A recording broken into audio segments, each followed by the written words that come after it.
اسی طرح دکاندار ہیں، ان کے لیے وہ اپنی دکان کا جو ہے وہ حساب کرتے ہیں، تو ان کے لیے تھوڑا مشکل ہوتا ہے کہ پوری دکان کا وہ حساب کیسا کریں۔ تو ان کے لیے دو طریقے،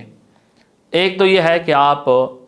جس قیمت فروخت آپ کی ہے، کہ جس قیمت پر آپ سامان فروخت کر رہے ہیں، تو ہر چیز کا آپ الگ سے حساب لگائیں اور پھر 2.5% اس کا دے دیں، تو سب سے بہتر طریقہ تو یہی ہے۔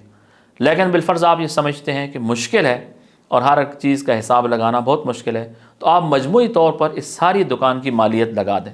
کہ بالفرض اگر آج میں اس دکان پوری کو بیچتا ہوں اس سامان کو، تو کتنے میں بک جائے گا؟ بالفرض وہ 20 لاکھ کا ہے، 15 لاکھ کا ہے، تو اس کا 2.5% میں زکوٰۃ میں ادا کر دوں، یہ بھی ٹھیک ہے۔ اور اس میں احتیاطاً تھوڑا سا زیادہ دے دیں تو تب بھی زیادہ اچھا ہے۔ تو دکانداروں کو اختیار ہے کہ ہر ایک چیز کی علیحدہ سی قیمت لگائیں یا اکٹھی مجموعی مالیت لگا کر اس کی زکوٰۃ ہم ادا کر سکتے ہیں۔